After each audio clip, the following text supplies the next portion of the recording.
শুভ সকাল বন্ধুরা, সবাই তোমরা ভালো আছো? আমার ভাই বোনেরা, দিদি দাদা, সবাইকে আমি অনেক শুভেচ্ছা ভালোবাসা জানাচ্ছি।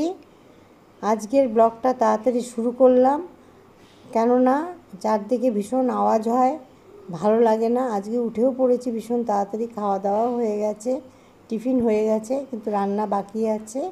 কিছুটা পায়েল করবে আমার বৌমা, তারপরে বাকিটা আমি করব, কেননা ও তখন মেয়ে নিয়ে ব্যস্ত হয়ে যাবে। যাই হোক, একটা মনের কথা আমি বলছি, ভিডিওটা সবাই একটু দেখো তোমরা, আর সাবস্ক্রাইব কেউ কাটবে না, একটু সময় দেবে। কেননা তোমরা যখন আসো তখন একটা নিয়ম মেনে তোমাদেরকে আবার সাবস্ক্রাইব করতে হয়। যদি সঙ্গে সঙ্গে সাবস্ক্রাইব করা হয় তাহলে কিন্তু কেটে যাবে। সেই জন্য আমি সব সময় পরে করি। আর যদি আমার মনে না থাকে, তোমরা সবাই নক করবে, একটু নক না করলে অসুবিধা হয়ে যায়। আসল কথা সবসময় তো মনে থাকে না। আমার মেজ বোনের নাতনির জন্মদিন, মেয়ের ঘরের, তো তাকে কি দেব ভাবছি। সবারই তো প্রচুর জামা কাপড়, যার জন্য এই ফাইবারের প্লেটগুলো আর বাটি নিয়ে আসা হলো। তবে এক সেট হলো না, ওরাই কিনেছে, পায়েল আর আমার ছেলে কিনেছে। যাই হোক, তা আমার পছন্দ হয়েছে, জিনিসগুলোর কোয়ালিটি ভীষণ ভালো। নিয়ে এসছে, ওদেরকে দেবে জন্মদিনে, তার জন্য তোমাদেরকে একটু দেখিয়ে দিলাম যে এই গিফট দেওয়া হচ্ছে। ছটা আছে, 6টা প্লেট, 6টা বাটি, খুব সুন্দর, কোয়ালিটিটা খুব ভালো। এই শেয়ার করলাম। এরপরে জন্মদিনের ভিডিওটা দেখো, তারপরে রান্নার ভিডিও দেখবে।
মাংস রান্না করব, সেই রেসিপি নিয়ে এসেছি। দেখো, এটা গরম মশলা দিলাম সোমবারা, আর এখানে পেঁয়াজ, রসুন, এলাচ, দারচিনি, তারপর লং, আর একটু সামরিচ না জায়ফল একটু আছে, এই সোমবারা দিয়েছি। এবার তোমার মাংসটাকে ম্যারিনেট করেছি পেঁয়াজ বাটা, রসুন বাটা, আদা জিরে, মানে সব বাটা কিন্তু, আর কাঁচা লঙ্কা বাটা। আমি কিন্তু শুকনো লঙ্কা রান্না করি না। আর তোমার আছে হলো একটু তেল, সামান্য একটু নুন, এই দিয়ে এটা ম্যারিনেট করে 20 মিনিট রেখেছিলাম। এবার এই যে রান্নাটা হচ্ছে, রান্নাটা দেখো। আর এই যে রঙটার জন্য কিন্তু আমি লাল মির্চি দিই, কাশ্মীরি লাল মির্চি। আমি শুকনো লঙ্কার গুঁড়ো একদম ইউজ করি না।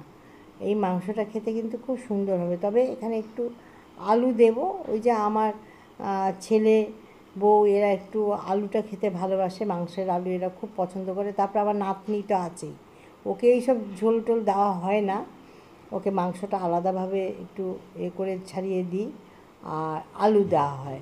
হ্যাঁ, ও আলু ভীষণ পছন্দ করে। মাংস আমার রেডি, একটু ঝোল রাখবো। এই মাংসটার টেস্ট খুব ভালো হয়, ভাতের সাথে, রুটি পরোটা সবার সাথেই ভালো লাগে।